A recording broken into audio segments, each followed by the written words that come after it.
Assalamualaikum warahmatullahi wabarakatuh. Innal hamdalillah nahmaduhu wa nasta'inuhu wa nastaghfiruh wa na'udzu billahi min shururi anfusina wa min sayyiati a'malina. Man yahdihillahu fala mudilla lahu wa man yudlil fala hadiya lahu. Asyhadu an la ilaha illallah wahdahu la syarika lah wa asyhadu anna Muhammadan 'abduhu wa rasuluh. Ya ayyuhalladzina amanu taqullaha haqqa tuqatih wa la tamutunna illa wa antum muslimun. Ya ayuhan nasu taqu rabbakum alladzi khalaqakum min nafsin wahidah wa khalaqa minha zawjaha wa batha minhuma rijalan katsiran wa nisaa'a wattaqullaha alladzi tasaaluna bihi wal arham innallaha kana 'alaykum raqiba. Ya ayyuhalladzina amanu taqullaha wa qulu qawlan sadida yuslih lakum a'malakum wa yaghfir lakum dhunubakum wa may yuti'illaha wa rasulahu faqad faza fawzan 'azima. ثم ما بعد فإن أصدق الحديث كتاب الله وخير الهدي هدي محمد صلى الله عليه وسلم وشر الأمور محدثاتها وكل محدثات بدعة وكل بدعة ضلالة وكل ضلالة في النار. Baik, ikhwan dan akhwat, bapak-bapak dan ibu-ibu yang dirahmati oleh Allah Subhanahu wa taala. Kembali kita melanjutkan materi kajian kita dari kitab Tauhid. Kemarin kita sampai pada bab bahwasanya sebagian umat ini ada yang menyembah berhala. Yang mana bab sebelumnya adalah bentuk kasih sayang Nabi kita yang mulia Nabi Muhammad SAW kepada kita, yakni menutup semua jalan-jalan yang bisa memungkinkan seorang muslim terjatuh pada perbuatan syirikan. Dan pada bab ini, pada bab sebelumnya Rasulullah menutup semua pintu yang bisa memungkinkan seorang hamba, seorang muslim terjatuh kepada kesyirikan. Kemudian bab ini yakni merupakan bab bantahan. Rupanya ada sebagian umat Nabi Muhammad SAW ada yang menyembah berhala. Bab ini bantahan sebagian umat Nabi Muhammad SAW atau orang Islam mengatakan bahasanya ketika seseorang sudah masuk agama Islam, mengucapkan kalimat syahadat asyhadu alla ilaha illallah wa asyhadu anna Muhammadan Rasulullah, ini dia tidak bisa terjatuh ke dalam kesyirikan. Dia masih sholat, menunaikan zakat, puasa, menunaikan haji, dan tidak mengapa datang ke kuburan, meminta kuburan, membangun masjid di atas kuburan, sholat di dekat kuburan, beribadah di dekat kuburan, dan lain sebagainya. Maka bab ini bantahannya. Kemarin kita sudah bacakan beberapa ayat Al-Quran dalam surat An-Nisa, Al-Maidah, dan juga surat Al-Kahf. Ya. Dalam surat An-Nisa ayat yang ke-51, bahasanya Allah menyebutkan apa? Alam tara ilal ladzina utu nasiban minal kitabi yu'minuna bil jibti wat taghut wa yaquluna lil ladzina kafaru haula'i ahda minal ladzina amanu sabilan. Tidakkah kau melihat dari Muhammad kepada orang-orang yang diberikan sebagian kitab? Ini orang ahli kitab dari golongan orang Yahudi dan Nasrani. Mereka itu beriman dengan al-jib dan taghut. Al-jib yakni tukang sihir. Taghut itu adalah semua sesembahan selain Allah Subhanahu wa taala. Mereka ini mengatakan mereka itu orang-orang kafir ini lebih mendapatkan petunjuk dari orang yang beriman. Orang yang beriman. Kemudian pada surat Al-Maidah Allah juga berfirman ayat yang ke-60, Qul hal unabbi'ukum bisyarrin min dzalika mathubatan 'inda Allah man la'anahu Allah wa ghadiba 'alaihi wa ja'ala minhum al-qiradah wal khanazir wa 'abada at-taghut ulaika syarrun makanan wa dhallu 'an sawa'is sabil. Katakanlah Muhammad, maukah engkau aku berikan kabar, yakni seburuk-buruk tempat kembali ganjaran di sisi Allah Subhanahu wa taala. Bisyarrin min dzalika mathubatan indallah. Ini uqubah atau iqab, hukuman dari Allah paling buruk di sisi Allah itu siapa? Yakni orang yang mendapatkan laknat dari Allah Subhanahu wa taala dan dimurkai oleh Allah Subhanahu wa taala. Dan Allah rubah mereka itu menjadi kera dan babi, dan mereka itu menyembah Tagut, dan mereka ini adalah seburuk-buruk tempat kembalinya dan yang paling sesat jalannya. Ini kemarin, berarti ini menceritakan tentang orang Yahudi, ya, orang Yahudi. Mereka dirubah menjadi kera dan babi, sebagian dari mereka. Kemudian pada surat Al-Kahfi ayat yang ke-21, yang mana Allah Subhanahu wa taala berfirman, qala alladziina ghalabu 'ala amrihim lanattakhidanna 'alaihim masjidan. Jadi pemimpin kaum pada zaman Ashabul Kahfi, pemimpinnya pada waktu itu rajanya, mereka itu menjadikan masjid, membuat masjid di atas kuburan Ashabul Kahfi. Yang mana kita telah ketahui cerita dari Ashabul Kahfi ini adalah cerita yang sangat menarik sekali. Allah telah abadikan dalam Al-Quran surah Al-Kahfi beberapa orang yang mereka ini menyembah Allah Subhanahu wa taala, dan akan tapi mereka ini tinggal di negeri yang kafir, penuh keburukan. Kemudian Allah memberikan wahyu kepada mereka, memerintahkan mereka untuk pergi dari negara tersebut, pergi dari tempat tersebut, yakni menyelamatkan diri mereka ke gua. Kemudian setelah sampai situ mereka tidur beberapa saat yang mereka rasakan di gua tersebut. Akan tapi sebenarnya tidurnya berapa lama? 309 tahun, ya. 309 tahun. Kemudian setelah bangun, mereka ini salah seorang dari mereka ini diutuslah untuk pergi ke pasar membeli makanan atau lain sebagainya, karena mereka mungkin kelaparan atau selain sebagainya. Akan tapi setelah sampai pasar, mereka ketika membeli makanan tersebut, kebutuhannya, mengeluarkan uang pada zaman mereka hidup. Dikiranya mereka itu cuma tidur sehari atau sebagian hari saja, ya, sehari atau sebagian hari saja. Padahal mereka sebenarnya tidur selama 309 hari, sebagaimana Allah sebutkan dalam Al-Quran. Jadi mereka membayar dengan uang pada zaman yang mereka masih hidup, dan dikira orang-orang yang ada di pasar tersebut, penjual tersebut, nah ini orang ini banyak simpanan harta karunnya, ya, banyak menyimpan harta karunnya.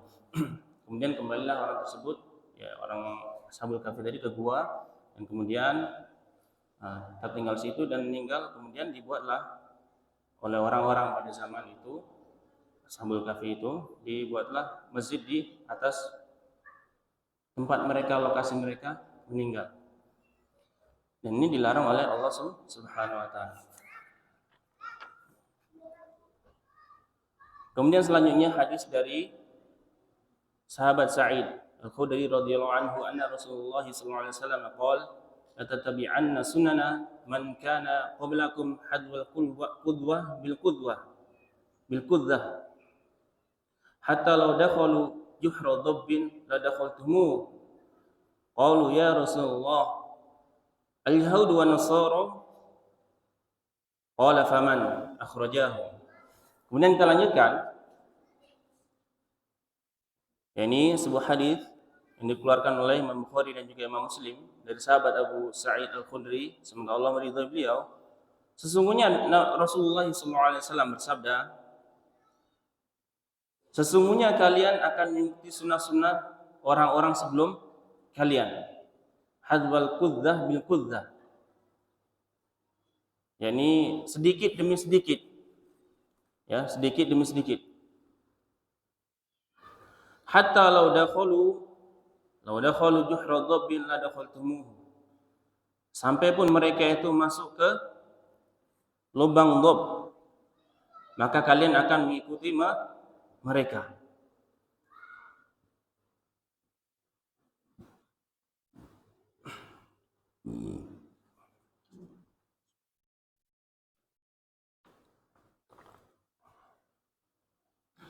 Bapak-bapak dan ibu yang mulia, dalam hadis yang mulia ini Nabi kita yang mulia sallallahu alaihi wasallam memberikan penekanan, memberikan kabar kepada kita bahasanya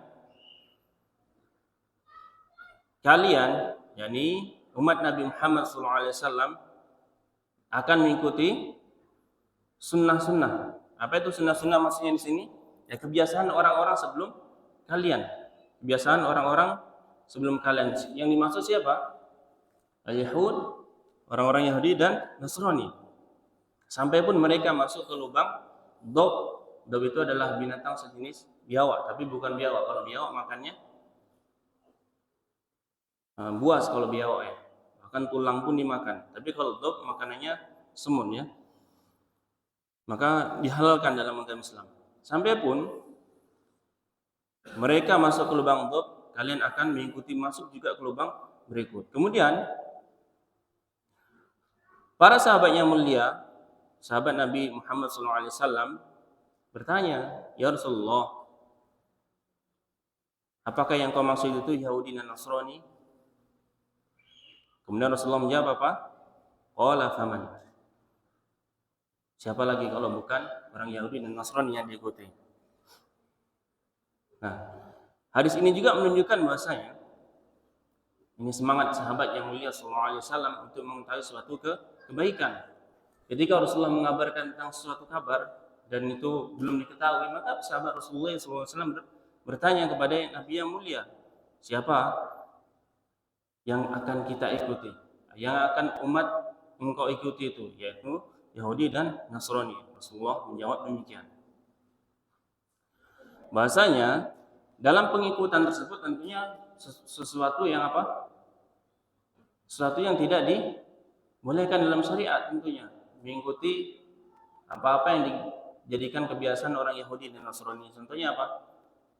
Riba, zina, khamar, mendengarkan musik, dan lain sebagainya. Banyak sekali kebiasaan-kebiasaan orang ya Yahudi dan juga orang Nasrani yang diikuti oleh kaum muslimin. Dan yang banyak juga di antara kaum muslimin yang mengikuti contohnya kebiasaan orang Nasrani apa? Apa kira-kira? Kalau orang Yahudi adalah orang yang apa? Apa yang disebutkan dalam surat Al-Fatihah? Yang dimurkai oleh Allah Subhanahu wa taala, ghairil maghdubi alaihim. Al-maghdub yang dimurkai oleh Allah Subhanahu wa taala. Kenapa? Karena hakikatnya mereka itu mengakui dan mengetahui kebenaran akan adanya nabi setelah Nabi Isa. Ya, ini adanya kebenaran Nabi Muhammad SAW, akan tapi mereka tidak mengikuti. Kemudian orang Nasrani dia tersesat. Ad-dhal, yang tersesat. Kenapa tersesat? Ya kita bayangkan, mungkin sebagian kita sering melihat video cuplikan atau penjelasan tentang ini Alkitab. Sebagai panduan mereka dicetak berkali-kali. Setiap Alkitab, setiap cetakan ada perubahan. Ini menunjukkan berarti apa? Alkitabnya bukan wahyu, tidak orisinil. Tapi mereka tetap mengikuti imam mereka, kesesatan mereka. Atau mereka beribadah tanpa dalil, tanpa petunjuk. Ya, itu karena kaum muslimin banyak sekali melaksanakan kebiasaan tersebut. Ini ketika seorang muslim beribadah, menyembah Allah, melakukan suatu ibadah, dia tanpa mengetahui dalilnya, tidak ada perintahnya, maka dia menyerupai orang Nasrani, menyerupai orang Nasrani. Inilah kita harus berlindung dari kedua hal ini, ya. Kedua hal ini. Kita mengetahui kebenaran tapi kita tidak menyampaikan. Kemudian kita melaksanakan apa yang diperintahkan oleh Allah. Ya, kita harus mencari tahu ini benar tidak diperintahkan oleh Allah dan Rasulnya. Sholat kita, zakat kita, puasa kita, dan lain sebagainya dari ibadah kita sehari-hari yang kita laksanakan dalam kehidupan kita sehari-hari. Agar kita tidak menyerupai orang Yahudi yang dimurkai oleh Allah Subhanahu wa taala. Kemudian menyerupai orang Nasrani yang mereka tersesat. Ibadah banyak sekali. Bahkan Allah Subhanahu wa taala sudah mengancam orang yang beribadahnya banyak apa? Amilatun nasibah. Dia beramal banyak apa? Tetapi apa? Tasla narun hamiyah. Mereka itu dipanggang di api neraka. Ya. Ibadahnya tidak diterima oleh Allah Subhanahu wa taala. Baik. Maka beberapa faedah dari hadis ini. Ini tentang bahasanya kalian umat Nabi Muhammad akan mengikuti sunnah-sunnah sebelum kalian sedikit demi sedikit, semingkal demi semingkal, dalam hadis yang lain, sampai pun masuk ke dalam lubang dhab, maka kalian akan mengikutinya. Siapakah mereka ya Rasulullah? Orang Yahudi dan Nasrani. Itu siapa lagi kata Rasulullah? Maka faedahnya yang pertama, bayan mu'jizatin Nabi sallallahu alaihi wasallam haitsu tahaqqaqa ma akhbarahu bihi. Faedah yang pertama, ya ini penjelasan tentang mukjizat Nabi yang mulia sallallahu alaihi wasallam. Ya ini karena apa? Telah terjadi apa yang dikabarkan oleh beliau sallallahu alaihi wasallam. Kemudian faedah yang kedua, tawdih al-asya' al-ma'nawiyah bil amthilah al-hissiyah min as-salib bil ta'lim fil Islam. Nah, yang faedah yang kedua ini, ya ini menjelaskan sesuatu dengan secara makna, permisalan. Ini adalah uslub atau cara mendidik dalam agama Islam. Dalam hadis tadi apa permisalannya? Apa permisalannya? Menjelaskan secara permisalan dengan maknanya. Ini adalah uslub dalam cara pendidikan agama Islam. Banyak sekali dalam hadis Rasulullah SAW, beliau menjelaskan dengan permisalan. Ya. Salah satunya hadis ini, sampai pun masuk ke lubang dhab. Kira-kira mungkin ngapain orang Yahudi dan Nasrani masuk ke lubang dhab? Enggak kan? Ini sebagai permisalan saja. Maksudnya apa? Sampai pun sesuatu yang sangat jelek sekalipun mungkin kan, atau sangat yang buruk sekalipun akan diikuti.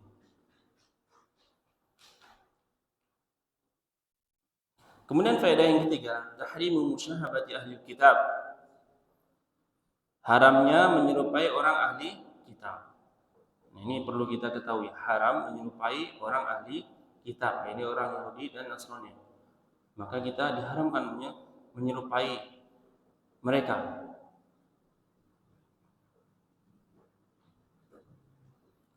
Faedah yang keempat, su'alu ahli ilmi amma khafiya hukmuhu. Ini bertanya kepada orang yang berilmu terhadap suatu apa-apa yang tersimpan hukumnya, belum diketahui hukumnya. Nah, ini telah difirman oleh Allah Subhanahu wa taala ketika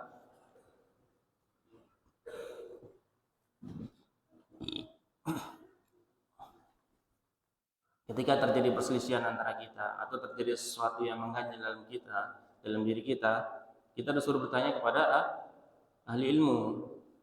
Sebagaimana Allah berfirman apa? Fas'alu ahla dzikri in kuntum ta'lamun. In kuntum la ta'lamun. Ya, bertanyalah kepada ahli ilmu apabila kalian tidak mengetahui.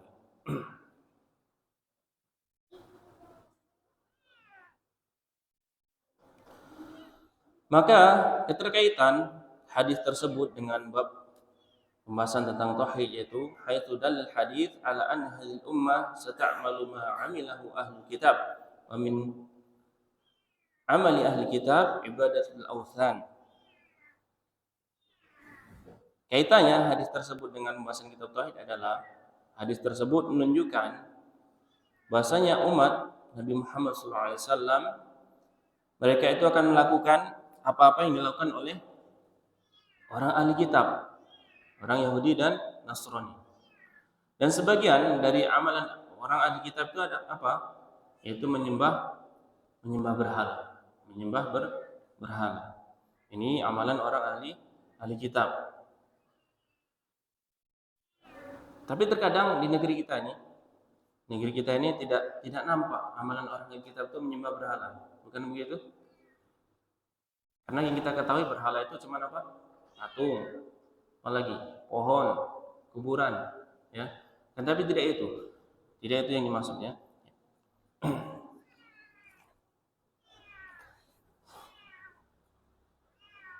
Kemudian hadis berikutnya diriwayatkan oleh Imam Muslim dari Thauban, semoga Allah meridai beliau, anna Rasulullah sallallahu alaihi wasallam qala, "Inna Allah zawali al-ardh, fara'aitu masyariqaha wa magharibaha, wa inna ummati sayablu mulkuha ma zuya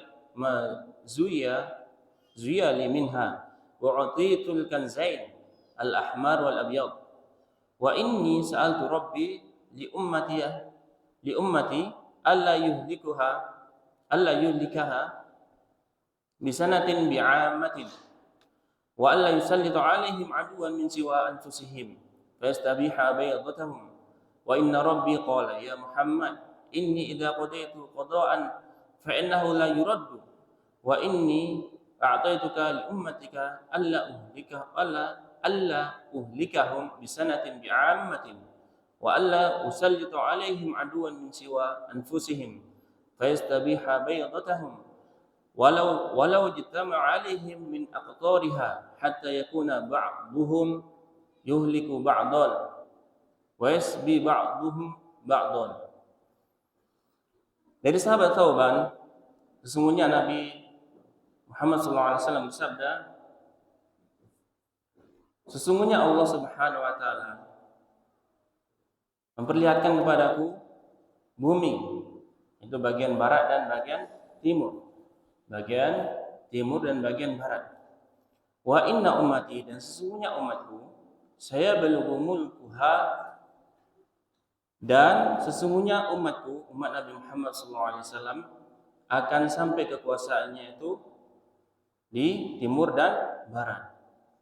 Wa utitu kanzain, dan aku diberikan dua mahkota, yaitu apa? Al-ahmar, merah dan putih, emas dan perak. Atau dalam penjelasan ulama yang lain bahasanya al-ahmar dan abyadnya adalah Roma dan Persia, Roma dan Persia. Wa inni sa'altu rabbi li ummati alla yuhlikaha bisanatin bi'ammatin, dan aku meminta kepada Rabbku untuk umatku, yakni tidak dibinasakan dengan paceklik yang panjang, kemarau yang panjang. Wa alla yusallitu 'alaihim 'aduwan min siwa anfusihim, dan tidak ditimpakan kepada mereka itu, pada umat Nabi Muhammad SAW, musuh dari selain diri mereka, fayastabiha baydatahum, dan mereka itu, musuh tersebut, membinasakan sebagian kebanyakan kaum muslimin. Wa inna rabbi qol, sesungguhnya Rabbku berkata, wahai Muhammad, sesungguhnya aku ketika telah menetapkan sesuatu, maka sesungguhnya tidak ada yang bisa menolaknya. Wa inni a'taituka, dan aku memberikan kepadamu untuk umatmu tidak dibinasakan dengan kemarau atau paceklik yang panjang. Wa la usaitu 'alaihim 'aduwan min siwa anfusihim, dan tidak ditimpakan kepada mereka, umat Nabi Muhammad, yaitu musuh dari selain diri mereka yang membinasakan mereka semua. Walaupun mereka semua itu berkumpul juga dari golongan mereka, dari golongan selain mereka. Hatta yakuna ba'duhum yuhliku ba'dan, sampai mereka itu membinasakan yang lain dan juga menawan yang lain. Baik. Bapak-bapak dan ibu yang mulia, ini adalah hadis yang agung menjelaskan tentang mukjizat Rasulullah SAW. Ya, bahwasanya beliau ditampakkan oleh Allah antara timur dan barat. Dan kekuasaan umat Nabi Muhammad akan sampai ke timur dan barat, yaitu di sini di Jazirah Arab, ya. Dan aku diberikan kanzain ini al-ahmar dan al-abyad. Ini dimaksud, sebagian ulama menjelaskan, adalah Roma dan Persia. Dan ini telah ditaklukkan pada tahap yang pertamanya. Pertama telah ditaklukkan pada zaman Umar, ya. Dan Nabi kita yang mulia SAW meminta kepada Allah Subhanahu wa taala agar umatnya tidak dibinasakan dengan paceklik yang panjang. Ya. Dan kita saksikan, kita telah berlalu kemarin paceklik, kemarau panjang. Akan tapi misalnya di sini kemarau panjang Mungkin sebulan, 2 bulan, 3 bulan, 4 bulan, 5 bulan. Tapi kan belum tentu daerah lain kemarau juga kan. Masih ada juga kaum muslimin tempat lain. Meskipun di sini mungkin orang kesusahan, akan sampai meninggal semuanya, tapi daerah lain masih ada. Dan Nabi kita juga meminta agar umat beliau tidak dibinasakan dari musuh selain golongan atau selain orang Islam. Karena apa? Kalau kita dibinasakan oleh selain orang Islam tuh kita dibinasakan semua nanti. Tapi buktinya tidak kan? Sudah berapa kali terjadi kaum muslimin seperti perang salib di mana? Spanyol ya. Berapa banyak kaum muslimin dibunuh? Seperti juga perang yang pasukan Tartar, berapa banyak kaum muslimin dibunuh? Tapi buktinya masih ada sampai sekarang kan? Masih ada kaum muslimin sampai sekarang. Ini doa permintaan beliau kepada Allah Subhanahu wa taala.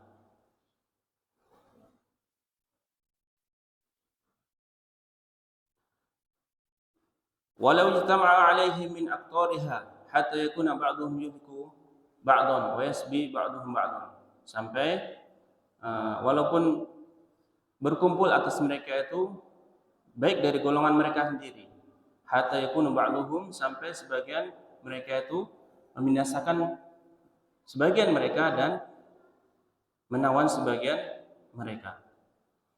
Baik, Bapak-bapak dan Ibu-ibu yang mulia, dalam hadis ini juga bahasanya Nabi kita yang mulia Nabi Muhammad SAW meminta kepada Allah Subhanahu wa taala yakni agar umatnya tidak dibinasakan dalam peceklik yang panjang, dan yang kedua agar tidak ditimpakan musuh, dikuasakan musuh atas umat mereka semuanya, yang membinasakan mereka semua, membinasakan umat Nabi Muhammad SAW.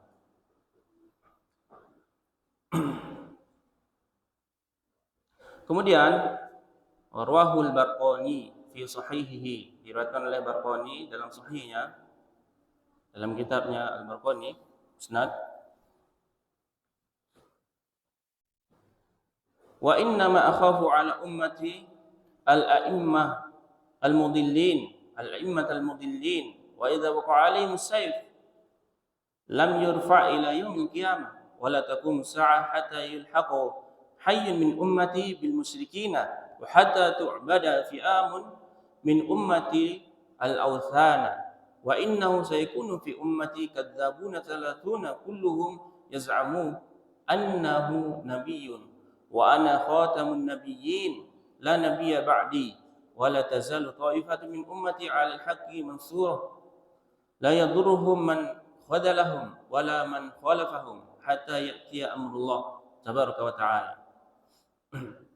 Kemudian hadis berikutnya diriwayatkan oleh Barqani, dan sesungguhnya aku takut atas umatku. Rasulullah takut atas umat Islam. Apa yang tahukan? Apakah terjatuh kepada kesyirikan atau kepada riba dan lain sebagainya? Yang beliau takutkan al-a'immah al-mudillin, yaitu pemimpin yang menyesatkan.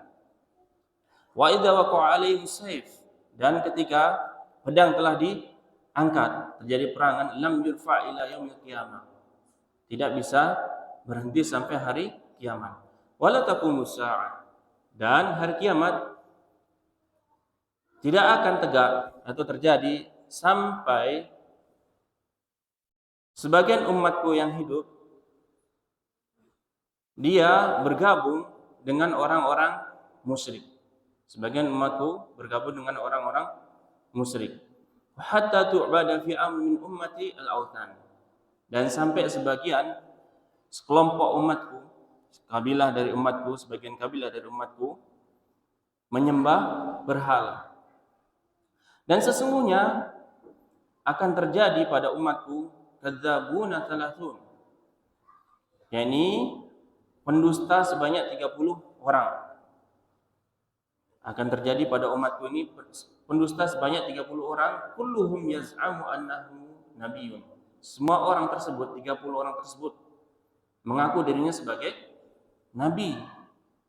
Wa ana khatamun nabiyyin, dan aku adalah penutup para nabi. La nabiyya ba'di, tidak ada nabi setelahku.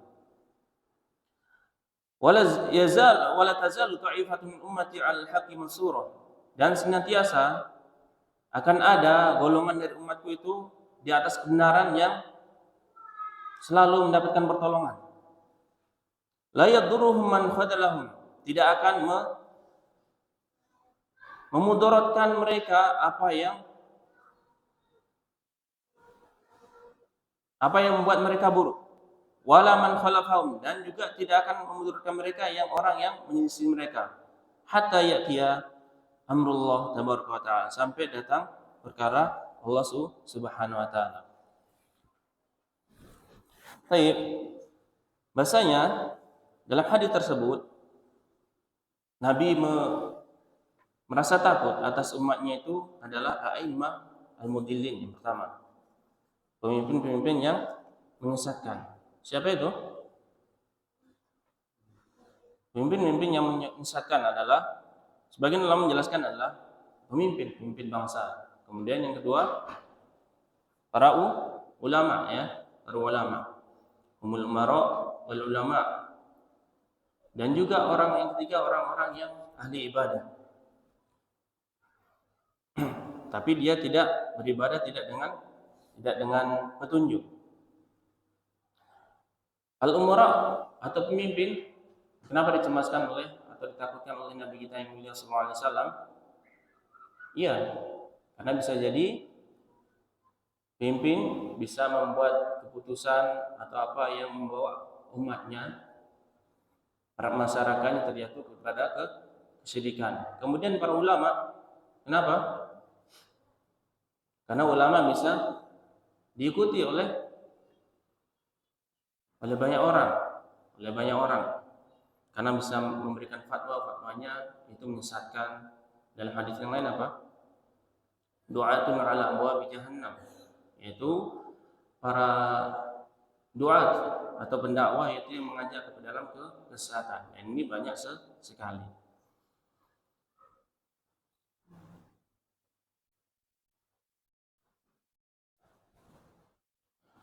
Kemudian wa idza waqa'a al-sayf, dan apabila terjadi peperangan antara mereka itu tidak akan bisa berhenti sampai hari kiamat.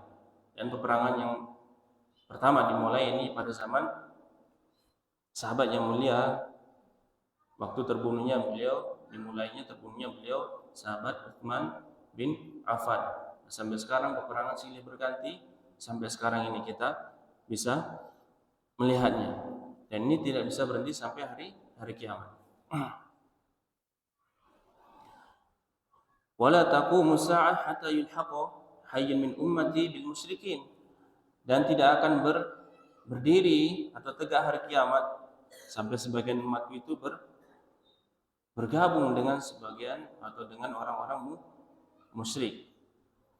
Karena berdirinya hari kiamat kemarin apa? Tidak kita sampaikan, hari kiamat tidak akan terjadi kecuali pada hari itu adalah orang yang paling buruk di muka bumi yang hidup merasakan hari kiamat. Wa hatta tu'bada fi amin min ummati al-awthan, dan sampai sebagian kabilah dari umatku ini menyembah berhala. Dan ini banyak sekali terjadi sekarang di kalangan kaum muslimin yang menyembah berhala, baik sadar ataupun tidak sadar mereka melakukannya, menyembah berhala, menyembah kubur, menyembah apa lagi? Menyembah berhala, pohon, dan lain sebagainya. Banyak sekali yang terjadi di kalangan umat Nabi Muhammad SAW yang menyembah berhala.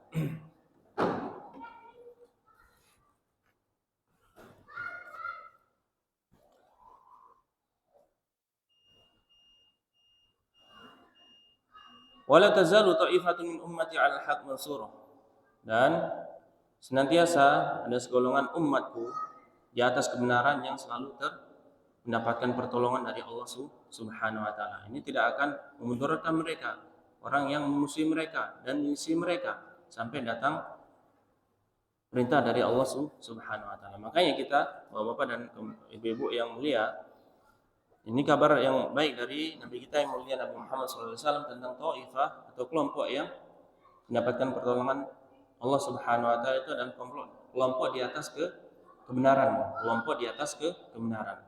Bahkan dalam hadis yang lain, seorang sahabat ditanya menjelaskan tentang Taifah Mansurah itu apa? Al-Jamaah, itu Al-Jamaah. Al-Jamaah. Al-Jamaah itu apa? Abdullah bin Mas'ud, Al-Jamaah ma wafaqul haq walau kunta wahda, yaitu apa-apa yang sesuai dengan kebenaran dari Allah dan Rasulnya dan para sahabat walaupun engkau sendirian. Ini makanya kabar baik dari Nabi kita yang mulia Nabi Muhammad sallallahu alaihi wasallam.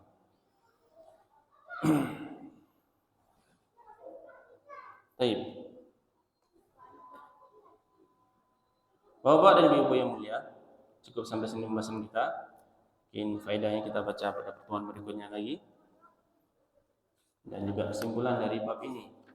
Kesimpulan dari bab sebagian umat Nabi Muhammad SAW menyembah berhala. Ini kesimpulannya, sebagian umat Nabi Muhammad,